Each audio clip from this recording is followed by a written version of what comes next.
What's up, everybody? Welcome into yet another edition of the Baseline Jumper Podcast. My name is Jason Goldstein, and I am joined by a guy that is pulling the anti-Darren Collison because he is not retiring from this podcast or any media platform anytime soon. Ben McDonald, ladies and gentlemen. Ben, thank you for not staying retired like Darren Collison. That's what you think, Jason. Who knows? I might have a lucrative deal in the sportscasting industry where I can come on games and possibly stare at Rachel Nichols. I don't know if you caught that little Tracy McGrady moment, but yeah, everything's peachy over here, Jason. How are things with you? Well, before we recap the week that was, I give Darren Collison a lot of credit for, basically saying no thank you to both the Lakers and the Clippers. The former hosted him at a game courtside, and he's like, I think mentally I'm just not ready. I'm going to stay retired. I give him a lot of props, but all good over here. Just grinding the week away at work, getting ready for the All-Star break, and that's pretty much it. How are you, man? I'm just living the dream, Jason, and I love the off season, but one of my other favorite times of the season outside of the actual games are the times where we get to see deals getting made, and this past week it went from, as Drake might say, it went from 0 to 100 real quick, Jason. You know what? I'm glad after your Medea reference from last week that you got back on the saddle, because that was pretty good. That was very good. And I was expecting it to be a pretty quiet trade deadline. I mean, none of the championship contenders made too many altering moves where there's a clear favorite to win it all. No, a lot of teams that are rebuilding, restocked their cupboards. A lot of teams that were in a salary cap hell got some relief, and it became a buyer's market. I mean, you saw former All-Stars getting moved.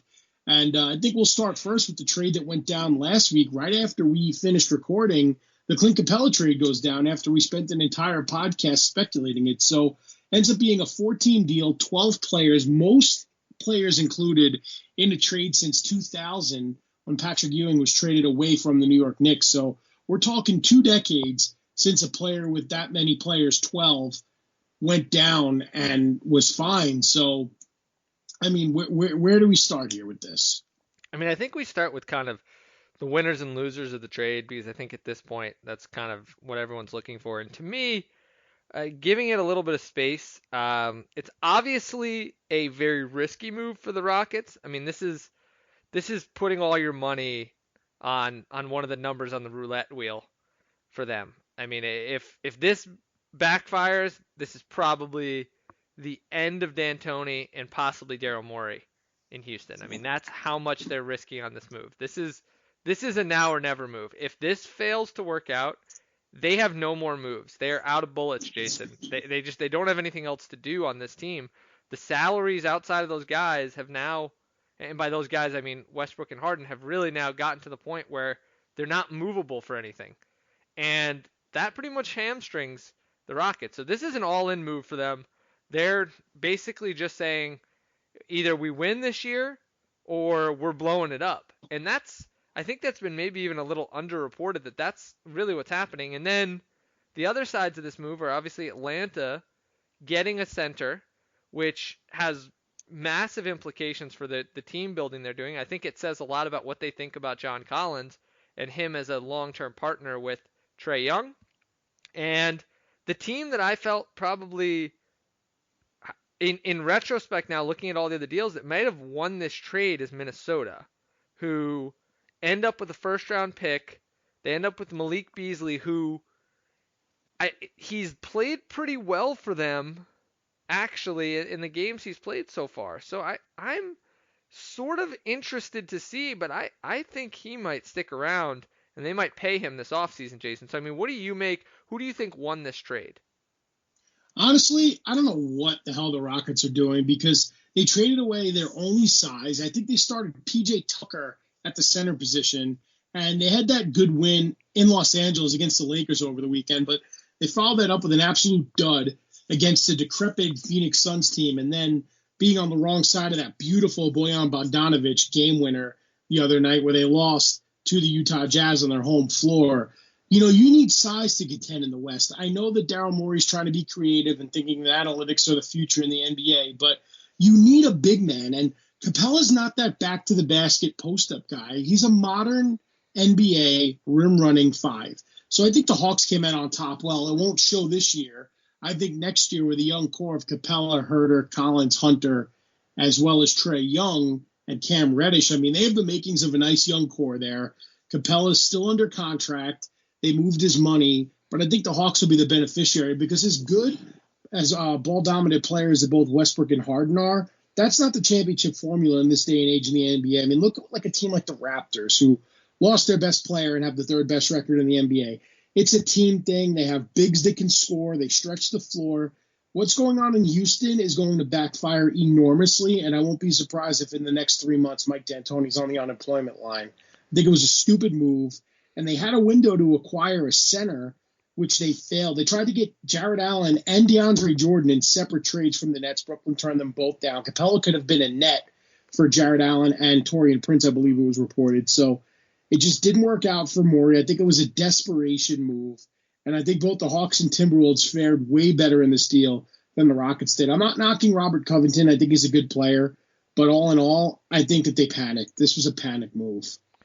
Well, I'm not ready to dig the grave for them, due in large part to the fact that there was another move that I'm going to talk about in a second that might give them an option at center that could really end up being probably just about as good as Capella, depending on how things play out. But to me, the big winner in this trade, Jason, I really think it's Minnesota, who managed to get a first-round pick back.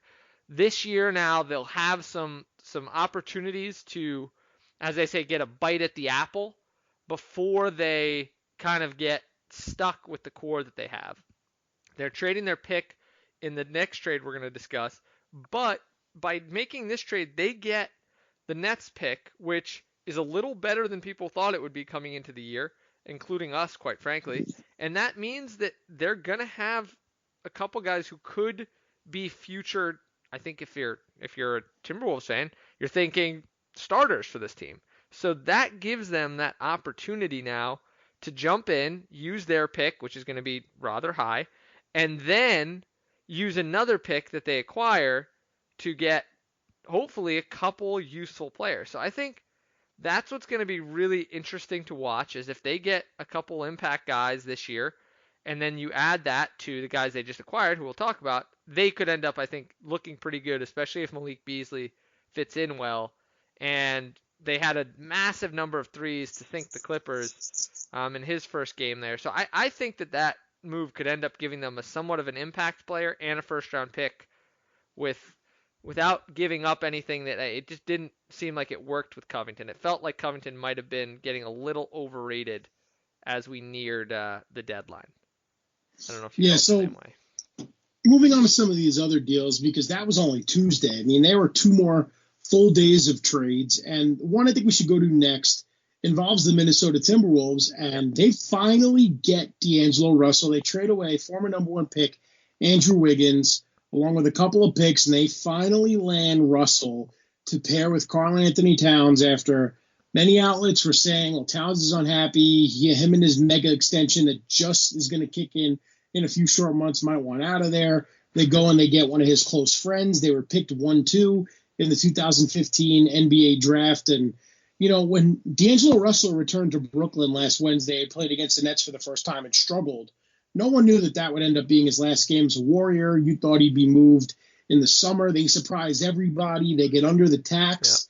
Yeah. They acquire Andrew Wiggins, who I think will be a much better fit when Steph and Clay get healthy next to Draymond Green. Russell gets to go to a small market where him and Towns could be a nice young 1-2 punch. And then with all the other players that they acquired with Beasley that you mentioned, and also keeping a guy like Okogie, they got rid of Gorgie Jang. They got rid of a lot of other veterans on their team. And looking at their roster from top to bottom, I think that was a great move for all parties involved. I think now Russell joining his 4th NBA team hopefully will have found a home in Minnesota since him and Towns' contracts will run similarly. I think it was a great move for everyone. I think Wiggins will be a much better fit in Golden State than he was in Minneapolis, and I thought that was the best deal of the week, if you ask me. Interesting. I don't know if I was quite as high on this, but I'm really fascinated to see because the Timberwolves are going to be atrocious on defense next year. I mean, absolutely atrocious. They are just their whole team is bad defenders now. I mean, I don't know. I mean, I would have to look down their roster a bit to find a plus defender on this team. And that's not a great sign for their chances next year. Their offense should be pretty good.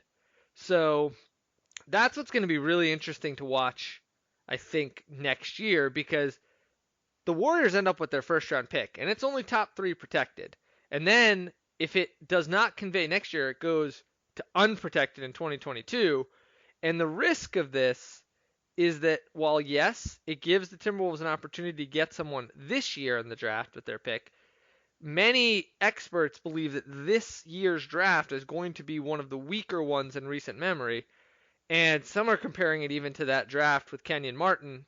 I believe that was 2000, where it's considered widely as one of the weakest drafts. So I'm pretty fascinated to see, because the Warriors clearly are banking on the fact that the Wolves will be bad next year, and they'll get a juicy first-round pick, plus their own nice little first-round pick this year, and then hoping, as you said, that Wiggins is a little bit of a better fit, which Steve Kerr came out and mentioned. So it's a big gamble, because Wiggins, as of yet, he's just hasn't really demonstrated that he has a high-level NBA skill.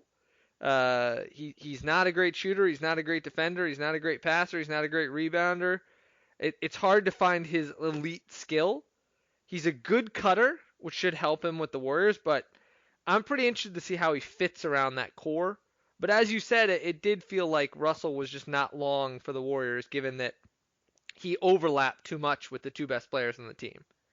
Yeah, that's what I think the main problem was. It looked good on paper. You're replacing Kevin Durant with D'Angelo Russell, another guy capable of lighting up the score sheet. But when Steph went down and the Warriors were never really able to see what that combination would look like, I think this is best for their long-term future, because next year, everyone, including myself, expects them to come back as title contenders, adding Wiggins to that mix, even though they don't have KD anymore, they don't have Iguodala, they don't have Livingston. I think that Wiggins will be reinvigorated by a change of scenery. He's not going to be able to skate by the way he did in Minnesota, where even Jimmy Butler had issues getting both Towns and Wiggins to commit to that work ethic that it takes to be a solid playoff team. So I think with Draymond in his ear, and with Steph and Clay around him, I think we're finally going to untap Andrew Wiggins' potential. And it's going to be good for all. And then, like I said before, this Russell Towns combination is going to be electric. And with the young players that they've surrounded them with, if this were the start of the year, I think the Timberwolves would have some expectations. So I think next year, as good as the West is, the Timberwolves will be coming, and they'll be coming quick. Yeah, we'll see. I mean, I think the big thing here will be to see, as you mentioned, and I think you made a really good point there, can Wiggins be kind of taken out of the Minnesota system and turned into a different guy?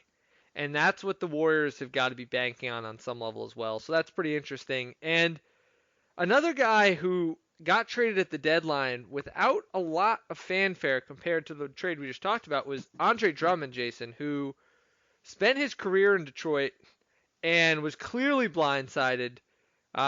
Made some posts on social media about it afterwards, saying that there's no loyalty, because he basically got traded for nothing, Jason. He's going to Cleveland.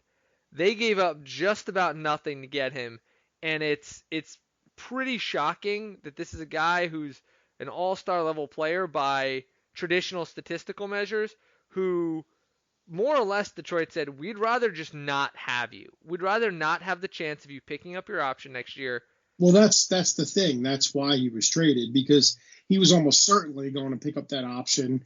And I think the Pistons knew they were going nowhere, and they made this deal to get Drummond off their books. I thought that was a smart move, albeit unexpected, but I think it was the smartest possible thing for the Pistons to do.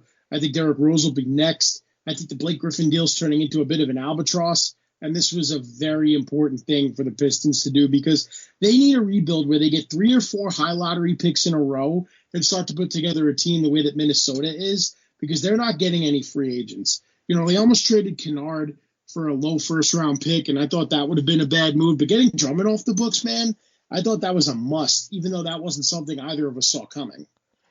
I mean, it's shocking. That was the most shocking trade to me that happened at the deadline.